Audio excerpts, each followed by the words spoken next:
I'll just run it solo. Did it pop up? Are we live? Welcome to our 11th show. My 11th show. This is Q's third, fourth? 10th.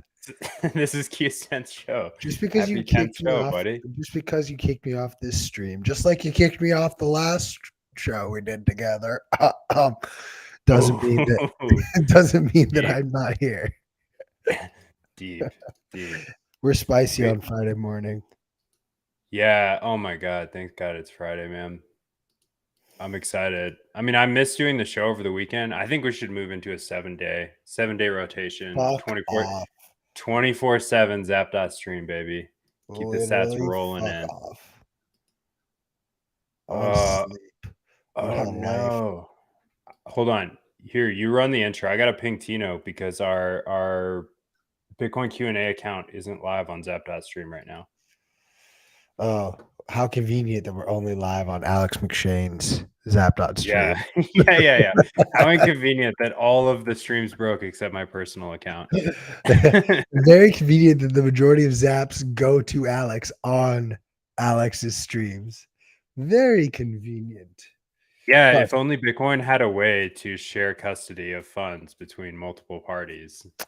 man, that would just make too much sense though. But I digress. We'll be covering some news. We got Justin Trudeau making a bigger ass of himself than Joe Biden. We also are going to talk a little bit about the Swan BitGo news that was just announced. Very exciting and interesting story there. If we see something pop up in the meantime, we will be discussing. But then, of course, we will be diving into our 3 questions of the day after we cover some news. But let's start with Justin Trudeau calling upon price controls for Canadian grocery stores. This comes a week after, more details started to come out around Biden's price controls for prescription drugs in the Inflation Reduction Act. I don't know how these people who have never, read a history book have been elected in public office. Let's walk through one very simple example that Justin Trudeau may be able to relate to. But in the 1700s, France imposed price controls on apples, essentially dictating how much the farmers could charge for the apples that they harvested. So what incentivized the farmers from harvesting their apples? Absolutely nothing anymore. They actually stopped harvesting their apples, and production of apples decreased so drastically that prices had to shoot up because of supply and demand until eventually the price control was lifted. This was a small spark that led into the French Revolution. Of course, there were countless other things, such as the extravagant spending of the government, the corruption within the government, the widening gap between the rich and the poor, the crazy taxation system that unfairly taxed the poor more than the rich. I honestly, Alex, I don't know if I'm talking about America right now, Canada right now, or France in the 1700s. Well, I mean, to your point, it's happened time and time again.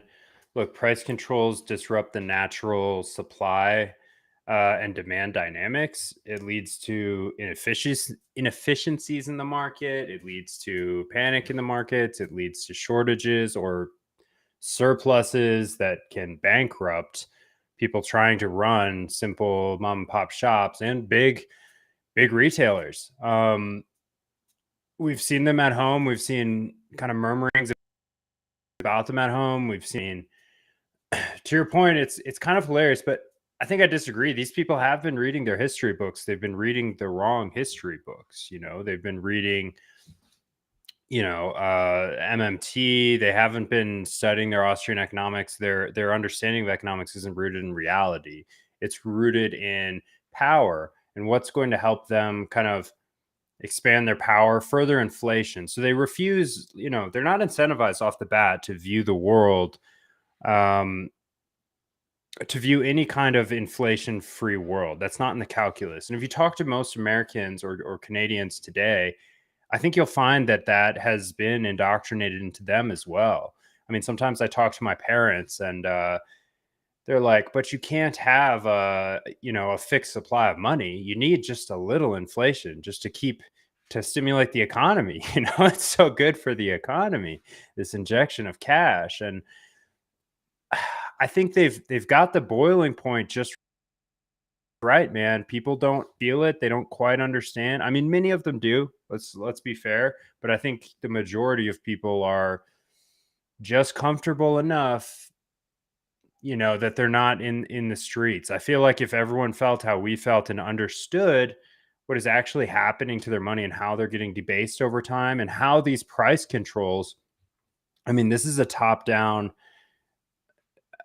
like it becomes a communist society real fast. You have the government setting price. You have no true price discovery. We don't really have a free market in the States or in very many places on earth anyway. So that's why I would propose and urge these Canadians that are stuck in this basically falling apart country with their collapsing, Canadian dollars and collapsing US dollars at home to look at Bitcoin. Because with the free market, they're determined organically through voluntary transaction between people. There is no to set a price for something, um, is to say that that thing has inherent value. And I'm sorry, there is no such thing as inherent value. Value is subjective. It's never objective. I can't tell you why Q values, XYZ commodity. It's different than there might be a coincidence in value systems there. And you kind of find that grows around like Bitcoin, right? We have a shared communal language of value. But to give you an example, you bring Bitcoin to someone like Jamie Dimon, they're not going to see the value proposition. This guy's got a whole different worldview, a whole different understanding of economics and monetary history, and isn't incentivized to see the same value that we see. I mean, he's already made it. He's already got all the money. So this kind of number go up narrative that hooks a lot of people in the beginning in Bitcoin just doesn't, it doesn't hit them the same way. You gotta find a different entry point. And they might never get it, to be honest. So I guess what I'm saying is, this is something to think about. Value is always subjective. It's never objective. I can never prescribe to someone why they might value something. So when you have Joe Biden saying, how could these gas companies do this? How could they impose these high prices on the American people? They're just trying to make ends meet, man. You and the Fed are the ones that printed into oblivion and sent all of our tax dollars to Ukraine, uh, and have to cover, these holes, these tremendous, like historically, the biggest holes in the balance sheet just ever, through more debasement. It's like these grocers can't keep up. If you keep printing, they can't magically sell more goods to make ends meet, and they can't. There has to be free market price discovery there, right? You have to let people value. I mean, in some levels, yes, the stores do set the prices, but if they set the prices too high, guess what? No one's going to buy the goods if they don't value them uh, more than the currency that they're giving in exchange for the goods. Now, if they set the prices too low, they're going to lose out on profit. So that is the game that we're playing. And when you set prices top down in a vast country like Canada or the United States, I mean, this is already the problem with centralized government in general. Like, none of these laws should be affecting people locally.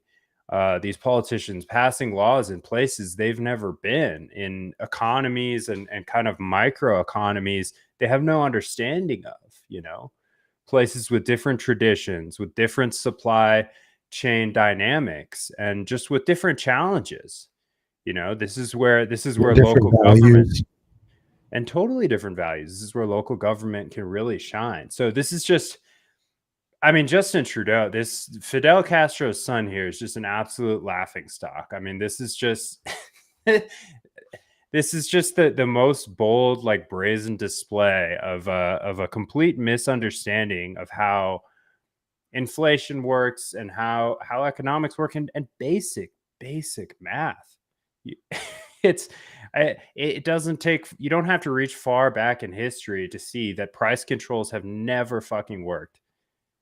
um it's a shame. Q, you're bringing up before the show, um Biden imposing or proposing price controls on pharmaceuticals in this country. Tell me more about that.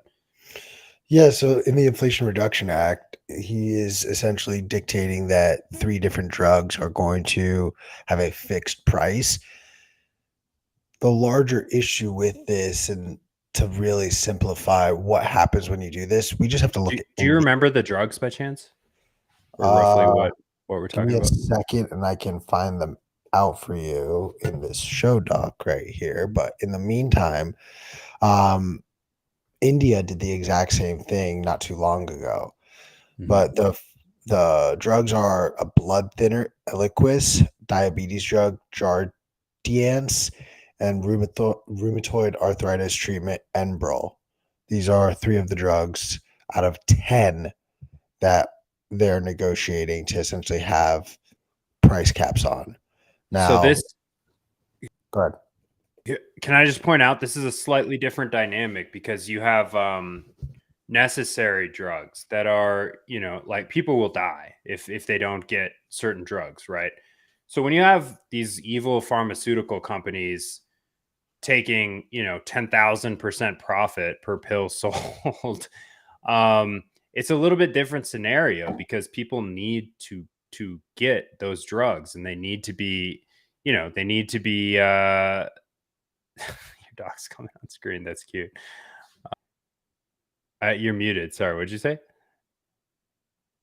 I said the dog is demanding attention right now. Nice, nice. Always. Yeah, so that's a little bit different of a dynamic because you've got people who are sick who are basically held hostage by the pharmaceutical company. So in that case, it's kind of a fine line. It's a difficult one because what do you do without a government? So that Well, is also, it's a form of free market capitalism. The government's not stepping in and saying, "Hey, let's subsidize these drugs and bring the cost down." I don't know that I would ask them to, but they're astronomically expensive without insurance. Impossible to afford many pharmaceuticals on the market today.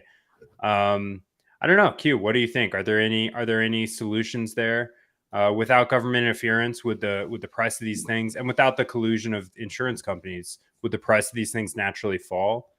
I think first and foremost, we can all agree that advertising these drugs is a crime against humanity. yeah, I Um, mean that's a whole separate can of worms in my yeah. opinion. Like it's like what us and Sweden are the only countries that allow for pharmaceutical companies No, to no, no. New Zealand, the other, the New Zealand. criminal, tyrannical, you Oh, know, either way, it's like whatever the pandemic 2 island. countries are, the US and New Yeah. Zealand or whatever, Mhm. they're also the world leaders in citizens taking these types of pharmaceuticals, prescription drugs, whatever. But I want to pull another example from history because it's it's from India 10 years ago, 2013, where they did exactly this with honestly and arguably some much more serious drugs, including HIV treatment, cancer drugs, and heart disease drugs, with the goal of what you're asking for, Alex, to make these drugs more affordable for patients. And unfortunately, because they were capped at how much they can make, the pharmaceutical companies were reluctant to produce drugs at the lower price. And then they just stopped making as much. The distributors stopped receiving as much. So they stopped holding as much. And then all of a sudden, because there isn't as much of this drug, but it's not as though the people are getting healthier, counterfeit and fake drugs are being made. So now there's a whole black market that is being created for these drugs. So not only are people with cancer or HIV not getting the drugs that they need because the pharmaceutical company isn't making it because of these price controls, they're if they're able to find it, it's through a sketchy black market. Like, it's one thing to buy pot from a drug dealer.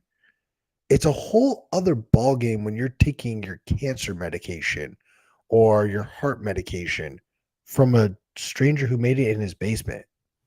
Full stop. And then, of course, Yeah. that Go ahead. they had to abandon it in 2017. And I want I mean, to you see this with insulin pops up from time to time. Um, it's something, and then you have more nefarious ones like the Adderall industry. It's just it's a very complicated problem to tackle. We could devote a week of episodes to this, where you've got these pharmaceutical companies colluding with these doctors, colluding with government officials, colluding with insurance companies to keep people as sick as possible, colluding with the food industry to keep people on, medicated, sedated, dumb, fat, unhappy, poor. And to step outside of that system, I mean, it takes a Herculean effort, but once you do it, you can see the wood for the trees, and price controls start to look really, really silly. I don't know. On this note, Q, I mean, what do you think? I mean, the $1 million question genuinely that we have to ask ourselves is why does insulin cost hundreds of dollars here in America in the land of the free, but costs $15 elsewhere in the world? And Like, why it's, does a it's the same certain insulin. why does a certain horse medication that works for treatment of a certain popular disease completely suppressed? It's really weird. You can't roll out emergency. You can't bypass FDA tests and roll out emergency. I don't even want to say the V word because I don't want to get us. I don't No, want to don't. get us No, pulled. I don't want to get us pulled this early. This we're early in literally the gonna game. lose our YouTube channel if you do this. Stop this. Stop this line of conversation. But I don't know. It's sad to see you've got something that works, that's cheap, that they can't make a multi-trillion-dollar industry out of, cheap and effective. So of course, they're going to squash any mention of that and do the profit run and the price gouging instead. And expansionary powers always, if you have the option. That's Have you that's ever that's the line of thinking of the government. Hmm? have you heard of the healthcare system in Holland? Like, what their system is? No. I think it's actually the best middle ground I've ever heard. And I like talking about it because I think it should be what we properly implement, and we don't implement it here. Hmm. And that is, they have mandatory health insurance, and you're supposed to obtain it from like a private insurance company. Mandatory. Not dissimilar to here in America. It's Here's not what mandatory here. I don't have health insurance. Haven't for years. That was uh, the Obama administration. they could technically tax and fine you for that. No, that not anymore. No, it's a choice. That was the case a few years ago, but not Okay. anymore. Uh, Um, besides the point. So it is it is mandatory in Holland, and the way it works is it's a sliding scale based on what your tax returns say you made last year. And if you the less you make, the more the government themselves subsidizes your monthly insurance cost. So rather than the insurance itself coming from the government, i.e., the government is backstopping your medical bills. It's mm, private insurance companies, but it's allowing the lowest classes and income classes to still be able to afford health insurance with a little bit of help from the government, while the wealthier people don't receive that help. Oh my God, socialism. It's the only yeah, system in the world that I've heard of that actually checks all of the boxes. Doesn't check all the boxes for me. I don't want to be forced to have insurance or be in this associated with this medical industry at Bro, all. as someone who Also, went the through the Dutch people. Have you plastic, been to the Netherlands? These are sick people. Q. These, this, this is my least favorite population on earth. The Dutch people. do you want to show Bitcoin Amsterdam right now? No, we'll do that later. We need to separate. We need to I separate those love things. the Dutch people. If you're from Holland, throw it in the chat. I love your coffee shops. There's like one or two contemporary Dutch people that are okay, but you can have the rest. Historically, many good Dutch people. Many good Dutch people. I don't know what happened. Europe has fallen. What can I say? They're just sitting around drinking espresso. I don't know.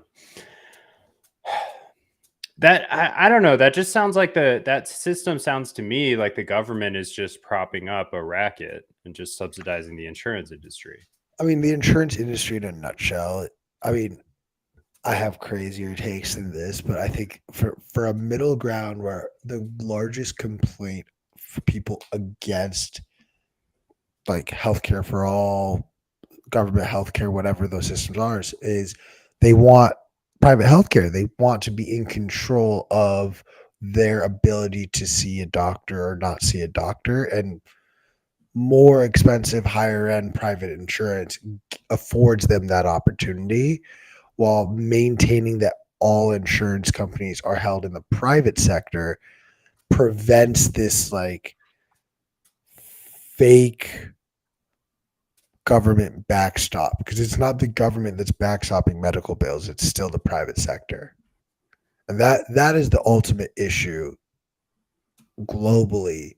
When you see prices get out of control, is the first question I tend to ask now is, okay, is there a government agency that is involved in this industry? If so, that explains a lot. Yeah. Yeah, it does. Look, I think there's going to be some interesting Bitcoin solutions to this. Crowd Health, for example. Crowd Health, feel free to sponsor us, but free shout out right here. There, but I think also just by virtue of holding Bitcoin, people will have a better ability to save and pay cash for medical expenses, although that's not exactly the norm at all in this country. I think that's where we should be moving to. And doctors wouldn't be incentivized to tell you you're sick and prescribe you a bunch of toxic, addicting bullshit. And, people would be healthier and they would understand the true price and market value. And there wouldn't be kind of price controls on all this stuff. And you could have an exchange, value for value. Doctor gets money, you get help, like actual help. So I think over time, I don't know. I think Bitcoiners are probably going to more and more opt out of insurance, and they're just going to be so filthy wealthy from the appreciation of the Bitcoin price in US dollars that I don't know. Maybe we'll see some of these medical establishments even taking Bitcoin as collateral.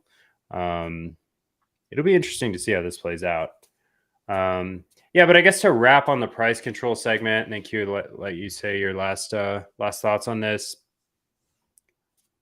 I think it's super important that the people in countries where this is happening start to experiment and play with and understand Bitcoin as opposed to any other cryptocurrency. This is not a, I show this to you, you use it, it makes me richer. You're believe me, your Bitcoin purchases have no effect on my holdings whatsoever. Um, the reality is that you need a money that is uncensorable by government. And, when you look at places like the UK, with their insane traffic law. Have you heard about this, by the way? This is kind of a fun tangent. So, London, most surveilled city in the world. Um, they've put up traffic cameras. I don't know if it's actually in London or a different part of England, but where they basically look for cars whose make and model is unfavorable, too old, too much of an environmental impact, uses too much energy. Too much energy consumption is somehow a bad thing, where once it was the measure of progress in a society, we are now going backwards. We're headed to the Stone Ages. So they're taxing and fining people mailing them for driving vehicles that are sold on the free market. And there has been this beautiful resistance and display of non-compliance in the UK, where people are running around cutting the heads off these fucking cameras and throwing them on the ground. Hundreds of them. They're destroying all of them, and people are refusing. Thousands, tens of thousands of people are refusing to pay these traffic violations. I practice this myself with speeding cam tickets. I don't pay them. Parking tickets, don't pay them. Nothing happens. I have especially when it comes to parking tickets. Do you know you can just get a new license plate and then all your parking tickets go away? I think it depends where you are. I mean, I think I told you about my friend who didn't pay some kind of fine he was unaware he had, ended up getting his bank account shut down. Now, this was, of course, in communist California, where things like that happen. But that is so crazy to me. Yeah, dude, he didn't have a bank account for like 5 days, and that means like no access to anything. Like if you run out of groceries, like what do you do at that point? You know what I mean? You better have some good friends and family around, or be growing your own food and homesteading. We got to get Q on the homesteading train. That's what these apps are going for. To get Q a little farm in all of the apps Florida. that you're sending to Alex McShane's personal account are going to a fund so that I can buy a house, but specifically a geothermal dome because I'm homeless. That's what we're getting geodesic domes, dude. I already planned mine last night. I went back in the pasture and I looked at where I was going to put it. I looked at where the solar needs to be on it and how many miners I could stuff in that thing. It's going to be sick. Tino's going to help me build it. Dude, while we've been ranting here, we've got a bunch of comments on Zap.stream. So I got to zap all these people and read some of these. The Wild Hustle says, big facts. I ain't down for mandated insurance. Yeah, you and me both, man. You and me both. I'm not paying for it. I'd rather buy Bitcoin. People would be better off just lowering their consumption. Yeah, I agree. I mean, I think take your health into your own hands. Like insurance to me feels like a big bet against myself that never is going to pay off. I mean, I would rather bet on myself and take my health into my own hands. Now it's different when you have kids. People always bring that up. Like I have kids. What are you fucking talking about? I'm not going to not have insurance for them. That's fair. It's not for everyone. Okay. The Mr. Clown World says the biggest problem is that 80% of our healthcare costs is seed oils. We subsidize that poison. I would have to agree with him, man. It's actually crazy what happens. I mean, it's absolutely insane what happens when you stop eating seed oils, you stop consuming sugar, you stop consuming processed foods. Try it for a couple of weeks. You'll feel amazing. You'll feel energetic. You'll sleep better. You'll eat better. Your mood will be better. And then when you go back and you try something with those processed foods, you'll get sick as a dog, and your stomach and your body will tell you this is poison. Not even once. Processed foods and seed oils, not even once. I mean, I've already shared ad nauseum the story. I eat the meat only diet kind of thing, no seed oils. Went to a food truck, got food poisoning, almost died. Did you see our boy Max? His new video? Yeah, Max is hardcore about that, man. He hasn't been eating seed oils for a couple years. I didn't watch the video, but I saw it. He's looking good. That beard looks good on him. He looks like a MMA fighter. Dude, it was really funny because like I guess there's a whole video of like how he's been on the carnivore diet recently, like only eating steaks. Yep. And in the trailer, he literally at one point is like, "Dude, I can't do it anymore. Like this, I don't want another steak." Like, I was cackling. I was like, "This is fucking funny."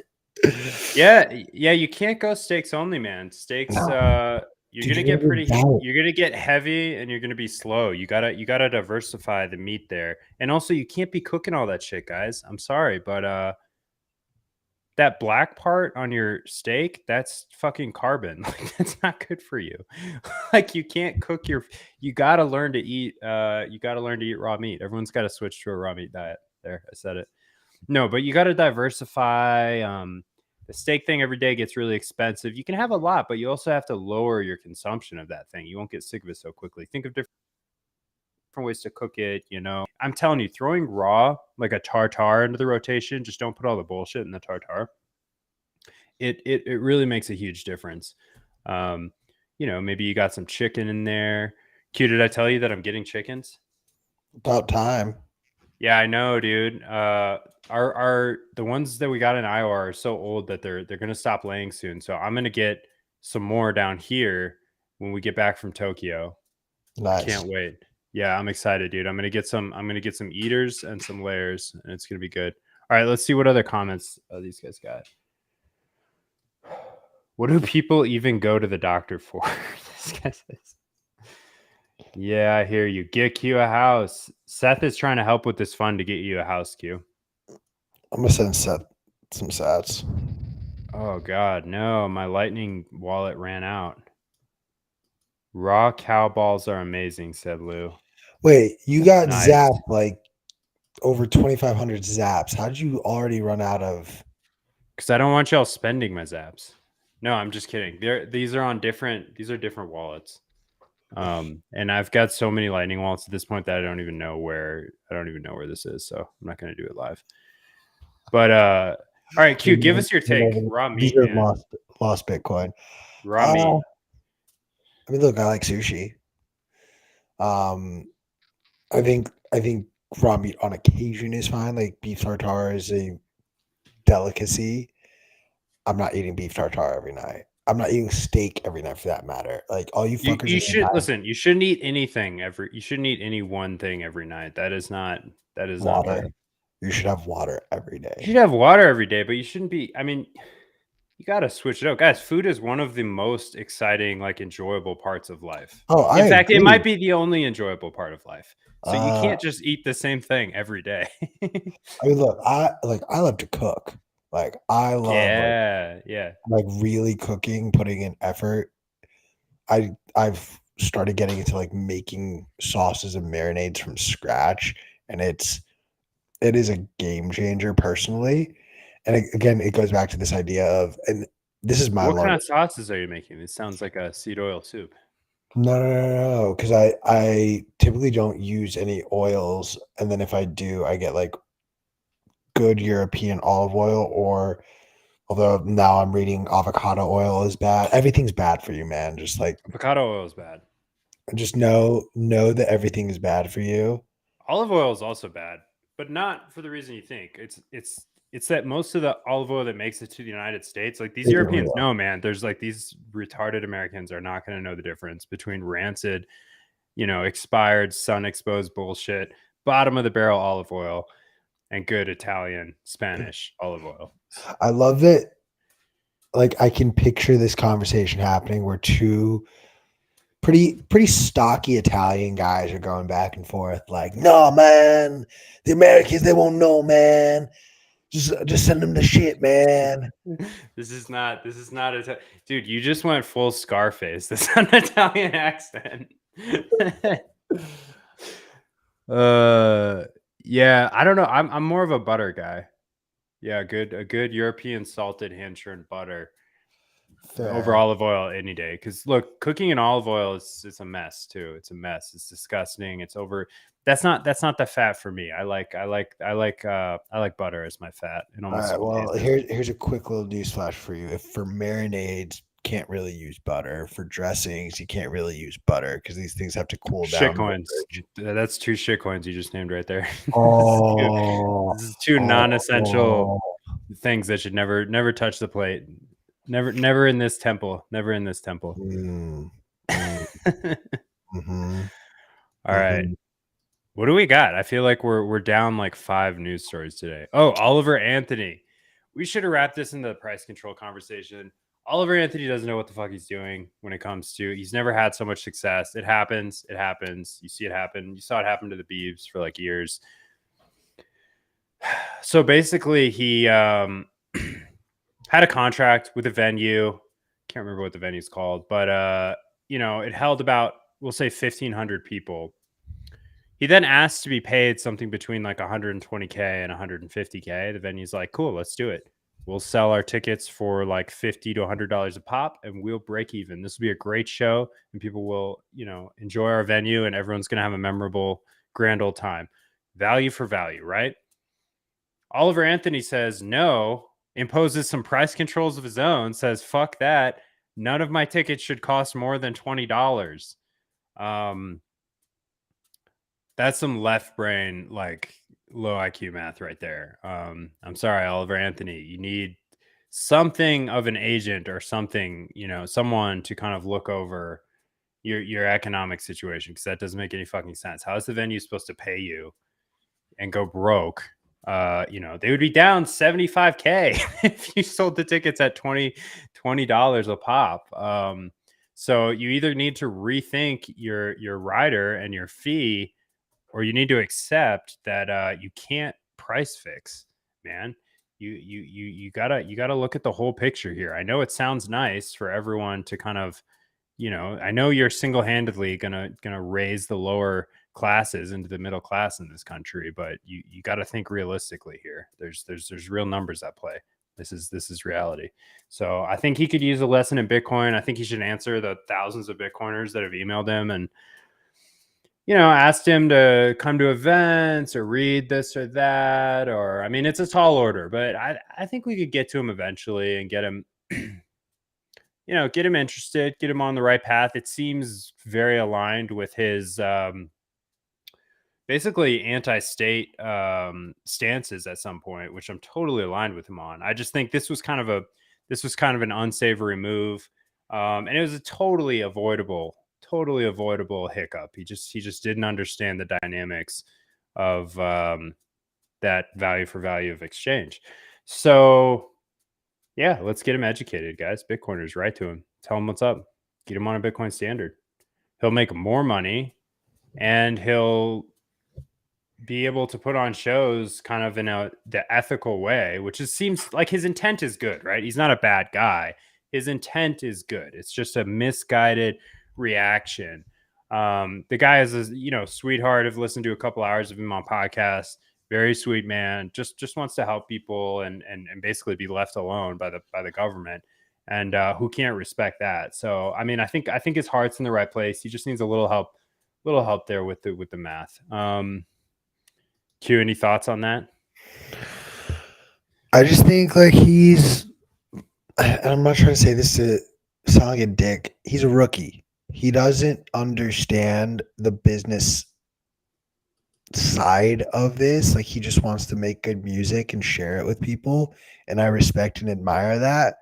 But ultimately, and he's learning this very quickly, like he's in the music business. So he will learn over time, I think. And I think this has less to do with an understanding of money and just a broader misunderstanding of like the economic system we've created here. Like, truthfully, if we weren't in a debt-based society, the landlord isn't taking out a loan to buy the music venue, and then the music venue then doesn't have a mortgage payment that it has to make monthly. If instead it was just purchased outright because you couldn't take out debt, then you allow for the landlord or the venue owner to say, oh my God, I love this artist. Like, I love the message. Like, just come perform here. Like, whatever you want to do, you can do because I'm not obligated to pay back this loan to the bank. I already own this property. Just a small thing I wanted to point out. But All that's right. just trying to live in Oliver Anthony's world. Swan, BitGo, go. Cool. So Swan, Bitco. I was waiting around yesterday, texting some Swan employees. I was like, guys, where's this blog? We were gonna cover it on the show. They never came back and reported on the problem. I still kind of take issue about how quiet they were and controlled about this whole thing, but what do I know about running a big, multi-million-dollar exchange? So Nothing. I've, we'll see. We'll see. I digress. God. Oh, dude, you just remind me of something fucking hilarious. Hold on, Side I gotta plot. find this. Yeah, side plot. I gotta find this. Where'd this go? Okay, so Autism Capital tweeted yesterday. It was like the difference between Arthur of BitMEX and Sam Bankman-Fried, and the difference was that Sam pretended to do good. Arthur forced pop-out announcements on BitMEX, calling himself God and telling plebs he would liquidate them for another Lambo. Moral of the story: be authentic, and you will be rewarded. Beautiful, beautiful tweet by Autism Capital, and then hilarious pictures of Arthur in the jungle enjoying his wealth. So anyway, Bitcoin only exchange Swan pledges to launch a new custodian with BitGo. Now this is a first in this country, I believe. A Bitcoin only trust, Bitcoin only custodian. No, that's happened before. River's been on that shit for years. They've avoided. River is the beautiful exchange that just minds their own fucking business and never causes any drama. You got to hand it to them. They're killing it. Nobody, they're not out there trying to cancel people. You saw that poll that Germano threw out about Swan. Did you see this? No. Okay, yeah, pull it up on Twitter. Look at Germano's profile. He did this poll about Corey, about how Bitcoiners should treat Corey, or how Corey would treat another exchange had this happened to them. And it was kind of hilarious. Because this is definitely just karma for being an asshole online. But basically, this is a kind of cool move. It just sucks that it's going to take them a long time to figure this out. They said on the press release that they've been working on this for about a year with BitGo, and it's going to take another year, if not two, for them to institute. So it doesn't really actually solve any short-term problems. Ripple still owns Fortress and has data oversight into Swan customer data. So I would still recommend taking all of your Bitcoin off of Swan, and they would recommend that too. So basically this is going to be a Bitcoin only trust company that's going to require a lot of regulatory approval before going live. So this is going to be a Bitcoin specific solution. It's not BitGo that's going Bitcoin only either. They're going to continue to work with shitcoins and promote shitcoin custody as well. So it's a good move. In my opinion, it's a little bit too little too late. They should have gone and created their own custodian that is also a third party from the beginning. But it's better than nothing. I don't know. What do you think, you? Oh, this is a huge step in the right direction. It's been a long time coming for sure, but I don't want to sit here and act as though like I was building or contributing in any way, shape, or form. I'm excited to see more and more of these companies sort of step away from these third-party intermediaries that don't have the same values and priorities that these Bitcoin companies do. And I think, well, to be fair, BitGo doesn't. what do you mean? They still custody and work with shitcoins. They're not giving up that part of their business.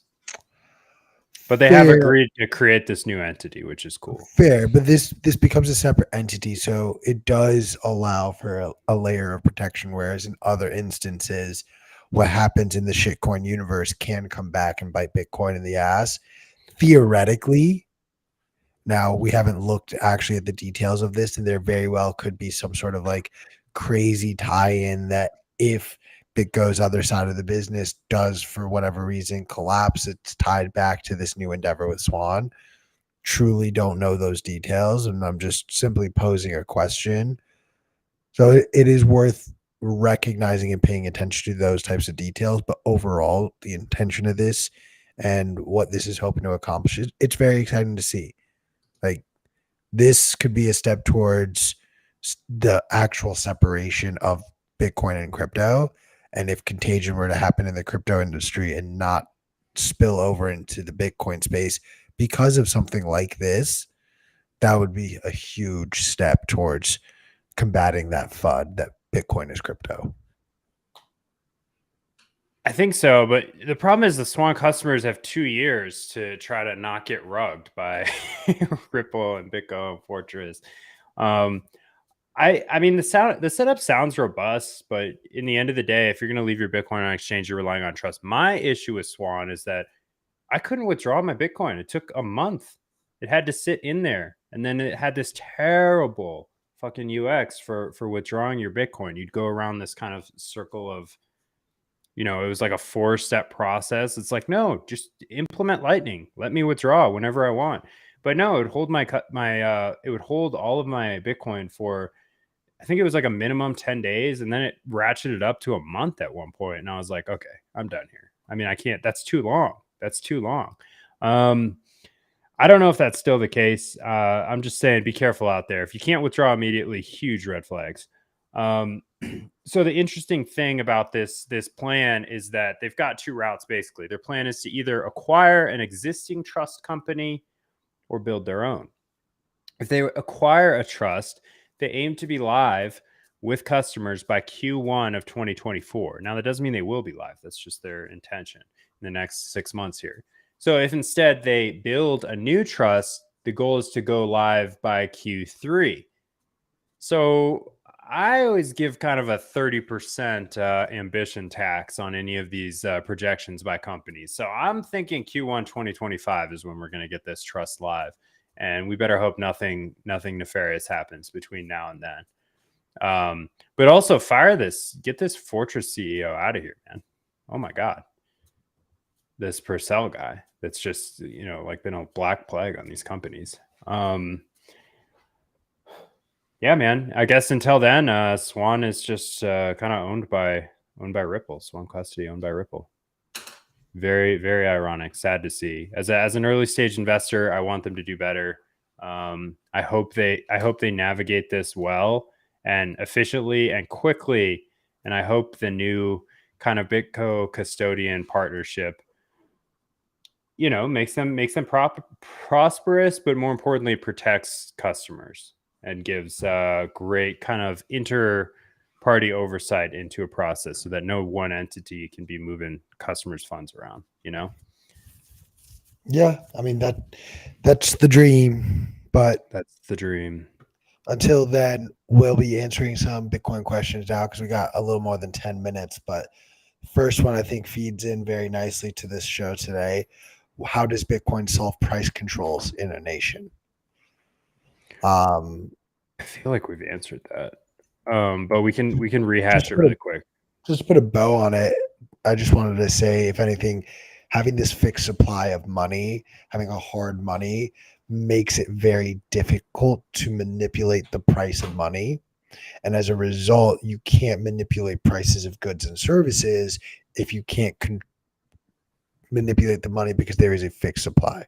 That's the simplest way I can phrase it. I don't know how much you want to add to that.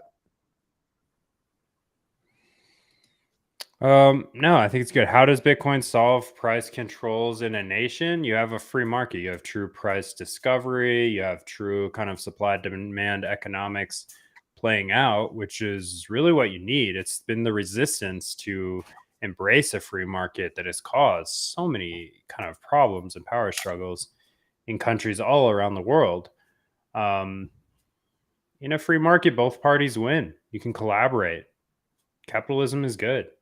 Don't listen to anyone telling you otherwise. They would have nothing without it. I always like to point that out to people on the street that are protesting capitalism or protesting the environment. They're protesting some nonsense. It's like a 15-year-old, you know what I mean, college student or something, just super liberal, just protesting this and that. I'm like, all the clothes you're wearing are a result of these oil companies. Or the iPhone that you're using to post the videos of you protesting, or the glue that you're using. Dude, the paint on your sign. I'm like, do you know what that's made out of? You would have nothing if it weren't for capitalism. None of these luxury goods would be shipped to you. None of your special vape pens, none of their marijuana, none of their fentanyl, their Adderall. How would these kids wouldn't even be alive if it weren't for capitalism? They'd be living in the forest. So no, this free market collaboration, capitalism, is a beautiful thing. The problem is the interference and central planning of the state.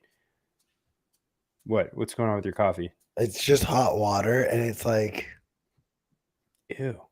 Oh, that's all I drink, man. I don't drink hot water. I literally have a couple glasses of hot water in the morning to wake up my body instead of. This is a cold water. No, body. This is a man's water. Body doesn't absorb cold water as much. Hot water. Ushered in through coffee. Beautiful, the most beautiful drug on the planet, caffeine. um, let's try to answer at least one more question. No, we can hit it too. Let's do it. What do we got? All right. What are some of the critical aspects to consider in terms of security when storing a substantial amount of Bitcoin in a wallet? You want to go first? You're first. Yeah, you have to. First of all, you have to be thinking adversarially. You can't have any sense of kind of idealism or hope, or you're thinking the worst of humanity when you're storing your Bitcoin. You're thinking, what could happen to me? I think storing unencrypted seed phrases at home is just an invitation. You're inviting violence into your home. You're a honeypot, and you're going to get robbed and kidnapped and tortured to give up your keys if you have a big enough stack. That's what's going to happen to you. It happens around the world. There are hundreds of people who have been attacked and had their Bitcoin and or cryptocurrency stolen from them. It happened. If you're out on the dating scene right now, you got to be careful. I would not advise letting anyone know you own Bitcoin or are a Bitcoiner, as much as you may want to talk their ear off about Austrian economics, because Stop wearing there's Bitcoin people. shirts in public too. Yeah, don't wear Bitcoin shirts. I mean, I wear this thing, but also, also am always strapped, so I'm not too worried about it. And no one's following me home without me knowing. So yeah, like you bring some stranger home from Tinder, and all of a sudden you've been date raped and had all of your Bitcoin stolen, your phone stolen from you. So look, storing large amounts of Bitcoin on your person or at your home is a terrible idea. Don't do it. There are other ways you can geographically distribute your passphrase, for example, from your private keys. Now you need a 2 of 2. I mean, we've talked about this before. The trade-off is if you lose either the passphrase or the private keys, you're fucked. You can't access and sign for that Bitcoin anymore. So there's an even further solution. To be honest with you, it's cumbersome. I mean, this is institutional, like bank grade security that people are not going to adopt broadly. They're not going to figure it out. Their people are too stupid. They're never going to figure this out. It's only for the mega minds like us to use multi-sig. So multi-signature solutions, you can do it though. It's not that hard. It takes 2 hours of an afternoon, maybe 3, to learn how to use multi-sig and to set one up. I would just say practice with small amounts and you've got nothing to lose. You're only learning. And when you've successfully stored, first of all, created a multi-sig, created this kind of quorum, maybe it's a 2 of 3, maybe it's a 9 of 10, maybe it's a 99 of 100, and you've got all your hardware wallets set up and geographically distributed, it makes it so that someone can't come into your home and just like pick up a wallet and start spending out of it, or brute force attack that wallet to get the get through the pin and start signing for Bitcoin transactions because they need 2 of 3 keys, or they need 3 of 5 keys, or they need 99 of 100 keys. You can create whatever scheme you want. And the cool thing is you can, if you want to, you can diversify those keys. You can destroy those keys and use only signing devices. You could use a seed signer, a cold card, and a foundation device. I know that's hearsay, or that's Heresy. blasphemous. Heresy. Thank you. That's blasphemous to put those two together in some kind of multi-sig setup. Some people like a homogeneous setup. There's many. In short, there's no end to the things that you need to think about. I would say the simplest way, if I can interrupt you real quick, is the first thing to be paying attention to, beyond like before you get into like the multi-sig aspect, is this custodied by a third party? Is a third party involved in this, or do I have this outright? Well, it's not self-custody if you're. Wait, what's the question specifically? Yeah, okay. I guess it doesn't account for that. I want to separate like self-custody wallets, like a hardware wallet, versus like hot wallets and other sort of I'm spacing on the word right now. Institutional custody solutions. Institutional custody solutions. Thank you. And that is the first area of separation. The other thing too that I just want to point out, like I have multiple Bitcoin wallets. You have multiple Bitcoin wallets. Most You people. told us 2 shows ago that you had one address. I have like 69 different addresses. Okay. Okay, now he has more addresses. Good, good, good. So that's just more of a like God forbid something happens to one of my wallets. Like I don't want to lose everything in just one go. That like God forbid the house where that one wallet is burns down or something or whatever. Um, but then that just validates Alex's whole multi-sig approach. Yeah, I mean, I think look, there are other solutions coming. I mean, Miniscript is gonna make for some interesting, kind of fallback vaulting. Let's say, you might have you can basically claw back transactions or set. Let's say a wallet is breached, it could be swept to another wallet in a different location in cyberspace. Um, Dude, there's an endless amount of setups and no one setup. I'm hesitant to recommend anything because I don't want someone to take that and realize it's not the one for them and fuck up and lose everything and it's my fault. Um, there's simple solutions. Maybe you're a dumbass. You're like, I can't do it. I can't do it.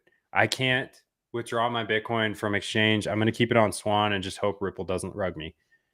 The very least you can do is like get a hold of some Sats cards. They look kind of like this. Maybe I can show a quick example here. Don't fuck it up. No, I got it. No, I got it. I got this sick little screen on my phone that tells me a bunch of Bitcoin information. So, tap the Sats card to your phone. Look at that. I click on the link. Hopefully it doesn't take me to Pornhub. It takes me to, yes, what is a Sats card? So this Sats card's empty, so don't come and get me. This is a very special one, actually. NVK, the creator of Cold Card, big fan, gave me this in Costa Rica. But y'all can send me Sats right there through a Bitcoin, main chain transaction, and they'll appear here. And then you have what is called a bearer instrument. And I can spend it like cash. So I can use Nunchuck Wallet, a software in combination with this, and spend the Bitcoin.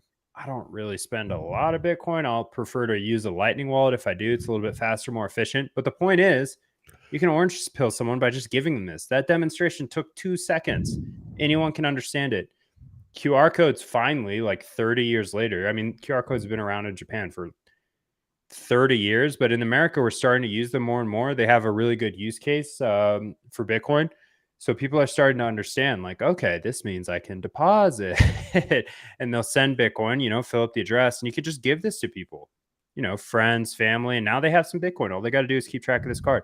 Now, is that the security solution for a substantial amount of Bitcoin? No. What is a substantial amount of Bitcoin? Going back to the very first lesson of this show, I'm not going to tell you that because value is subjective.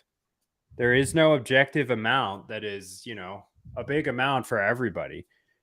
Obviously, Sailor with his bags is not going to be worried about the 0.001%, 0.001 Bitcoin as I would.